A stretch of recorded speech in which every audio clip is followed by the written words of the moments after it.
Ancora 2 medaglie di bronzo per 2 atleti padovani impegnati nelle Paralimpiadi di Tokyo. Luigi Beggiato è medaglia di bronzo nei 50 metri stile libero di nuoto categoria S4. Per il 23enne di Vo è la terza medaglia a questi giochi. Secondo bronzo per il padovano Francesco Bettella, ha ottenuto il terzo posto del podio nei 50 metri d'orso di categoria S1.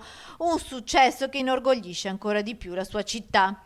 Straordinario Francesco, veramente straordinario, un'altra medaglia di bronzo a distanza di pochi giorni da quella precedente. Padova è orgogliosa, veramente è orgogliosa di avere questi campioni. Francesco ha coniugato la sua attività professionale anche con l'attività sportiva, è un esempio da seguire, per cui siamo veramente contenti, soddisfatti che Francesco sia il simbolo, sia uno dei simboli della nostra città.